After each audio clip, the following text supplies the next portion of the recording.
Love You Too Much by Alex Gorrion. A review posted on December 5th, 2010. Hope the rising black smoke carries me far away and I never come back to this town again. The Gnostic priests of capital, who wish to see in everything only their imperfect evil god, can nail down the torrential force of romantic love within their flat cosmology by referring it to the nuclear family, which exists only to reproduce labor power, and thus will disappoint the desires that justify it. Or they can claim, and not without evidence, that love has been commoditized, and the consumption of a commodity extinguishes its value and produces, again, disappointment. But they are as inadequate as their nemesis, the priests of the market, who assure that every ill will be worked out by an invisible hand. Capitalism's effect on the emotions is nearly always dulling. The anticlimax of Christmas, that most condensed gifting and extinguishing of commodities, does not lead to bloodbaths, but to boredom. The violence born of love does not climax in the formation of the family, as it would if its cause were the inability of a labor power factory to satisfy human emotion, but accompanies it every step of the way. To understand the wrath that hides behind the mask of that most tender sentiment, we need to seek out older, more jealous gods. Perhaps it is the way pop music conditions our expectations that kept me from realizing, at first, that Eminem's Love the Way You Lie, featuring Rihanna, is not a macho glorification of domestic violence, but rather one of the few honest love songs to ever top the charts. It's an easy song to love or to fear, because it protagonizes someone who beats his partner, and climaxes with the following lines. Next time I'm pissed, I'll aim my fist at the dry wall. Next time, there will be no next time. I apologize, even though I know it's lies. I'm tired of the games. I just want her back. I know I'm a liar. If she ever tries to fucking leave again, I'm tired of the bed and set the house on fire. Rihanna, singing the chorus, responds periodically with, just gonna stand there and watch me burn, but that's alright, cause I like the way it hurts. Just gonna stand there and hear me cry, but that's alright, cause I love the way you lie. I love the way you lie.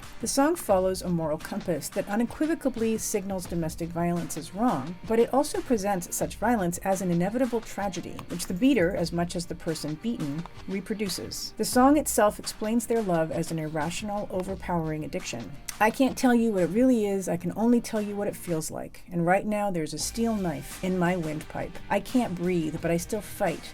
While I can fight, as long as the wrong feels right. It's like I'm in flight, high off love, drunk from the hate. It's like I'm huffing paint, and I love it the more that I suffer. I suffocate, and right before I'm about to drown, she resuscitates me. She fucking hates me, and I love it. Wait, where you going? I'm leaving you. No, you ain't. Come back. We're running right back. Here we go again. It's so insane. I can't remember if it was the comparison to addiction or the line, I love you too much, that forced me to recognize this song had more validity than my fears wanted me to admit. It's a commonplace that songs on the radio pine, I can't live without you, I never want to leave your side, and other statements of absolute codependency that decorate the elaborate myth of romantic love, in which two people complete each other in a static and unending congruity. How many of these songs are honest enough to mention the abuse that logically accompanies this kind of love? It was the look in his eyes as he beat her, as though his dearest illusion had shattered and he had snapped with it. She wasn't his, she never had been, and she never would be.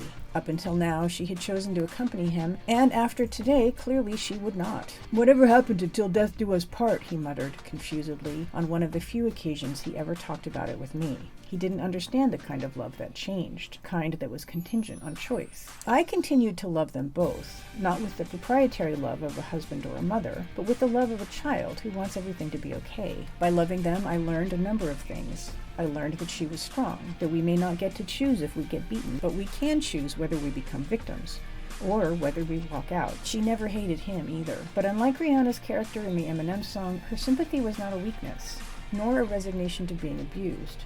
I also learned from her that abuser and survivor are flexible categories, that one is very likely to become the other, and therefore neither of these can define someone. Someone who has been hurt very often wants to hurt others, or to turn them into protective appendages. The patriarchy I grew up in never taught me that my gender entitled me to abuse without being abused. What I was taught is that you gotta pay your dues. And what I learned from him is that his story was also important. He was not evil, but hurt. What happened in that cold family he never talked about. He was clearly scarred. Now I was too. I was sure that I would be much better than him. I wasn't entirely correct. The story that's never spoken is sure to be repeated. Hate it, fear it, ban it from the radio. it's gonna come back around. A single-minded critique of capitalism cannot possibly explain the vehemence of love and must neglect love's central role in perpetuating the harm we do to ourselves. Love is something more than desire, and its misplaced satisfaction in commodity form. But the traditional understanding of patriarchy as a hierarchical system with men dominating women is also inadequate, because love is also something different from hierarchy. Love does not end in the domination of the other, but in the mutual destruction of self and other. Its most uncensored expression is the murder-suicide. N was starting to lose it. S became the object of his obsessions. They had been comrades and lovers. Once it got undeniably unhealthy, she ended it. But he couldn't walk away. He became unhinged, but she refused to call the police because she cared about him and hated the state. The rest of us couldn't provide the support they both needed, neither the friendship that would have given him the strength to heal, nor the accompaniment that would have saved her. I lived in a different town. That was my excuse. One night, he killed her,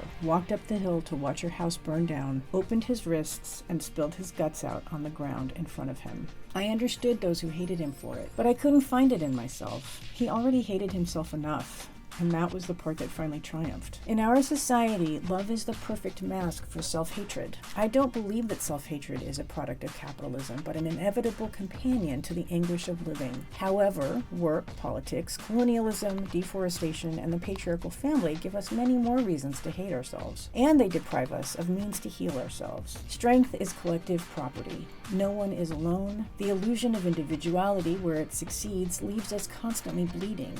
All the nodes on our body that connected us with the world, my hand that gripped yours, my lips that kissed his, my feet that held up the earth, my lungs that traded secrets with the leaves and the trees, my belly that is a furnace transmuting one living thing into another, become open wounds. By promising us one intimate relation with another being, they in fact take away all those other relations, and they produce a silence that exiles us into one another, often destroying the affection of the couple by demanding the world of it. When the opium must also be food and water and shelter, the user destroys, ultimately, her love affair with the opium as well. Patriarchy doesn't reproduce itself as a hierarchy, but as a network. What will be most hard to accept, and most easily dismissed as a dangerously sexist idea, is that it is a fully participatory enterprise. Some patriarchal societies have practically imprisoned women. Others, such as ours, offer mobility. What contradicts the theory of a hierarchical patriarchy is that whether or not a society offers this mobility, most people still don't walk out. Regardless of whether a woman would get stoned for leaving her husband or whether she'd be able to get a job and an apartment, the abusive relationships don't end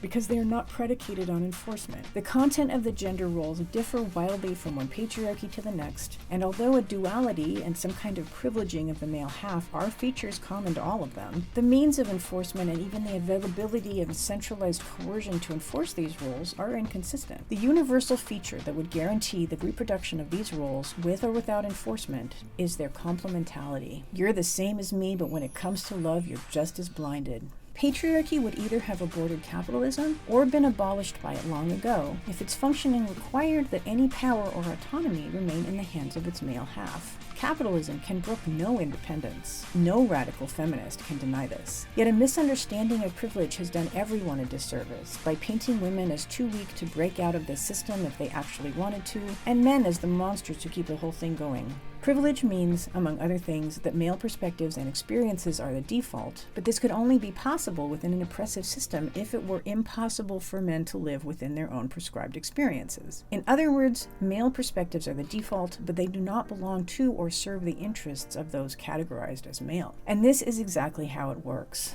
As an oppressive network system that supplements structurally enforced hierarchies, such as capitalism and the state, patriarchy functions like an addiction. By fostering dependency, casting incomplete parts to seek completion in an impossible way, and in so doing to articulate a web of mutual theft or destruction of value. It is, if you will, a scarcity machine, in which people keep the treadmills running by stealing from those closest to them to fill their own holes, like 4 people in a bed with a blanket big enough for 2. Love is this machine's dynamo.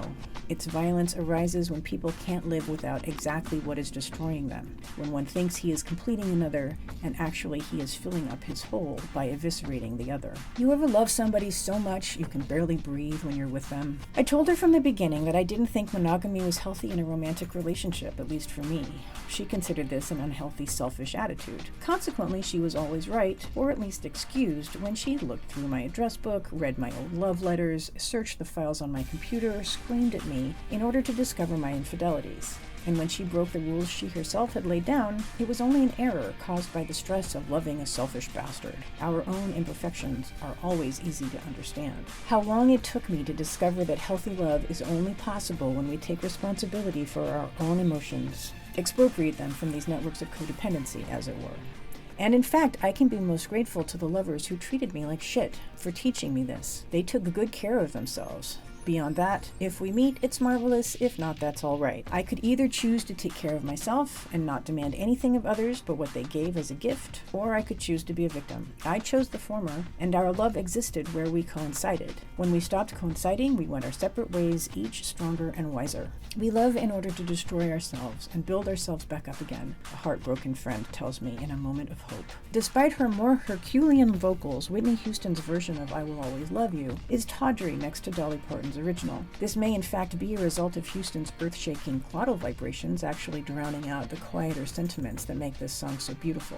Parton's romantic love is perhaps the only kind that truly can live forever, because it is the love of a memory, the love for a person who is totally independent, totally safe from that love, because they have already left. Once the affair is over, we're free, until the end of our days, to think about the person we loved, to care about them, to wish them well, to wonder what part of ourselves must be broken that it turned out this way, to malign the nature of our love that it became a weapon against our lover. Where it should have completed, it only hurt and controlled, and we will never be able to make it right, nor reconcile the sincerity of the concern we feel for that person with the damage we caused in the intensity of our passion. Perhaps the best way to go on loving them is to love the next person better.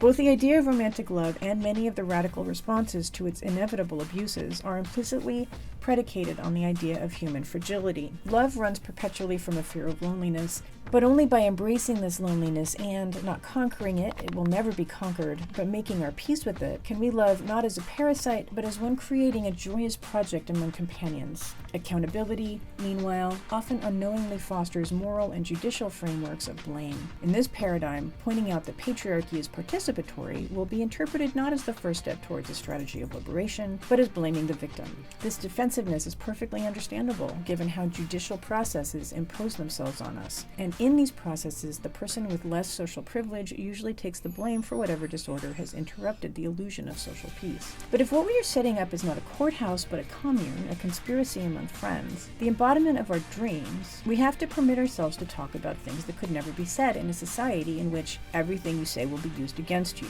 One of these unmentionables is that sometimes we choose to be abused. Sometimes it feels good. Sometimes we like the way it hurts. As we move from a world of imposed desires and addictive relationships to one in which relationships express our paradoxical agency and independence as subjects of the world and interlaced hubs in a network of mutual aid, play can be as important a tool as destruction.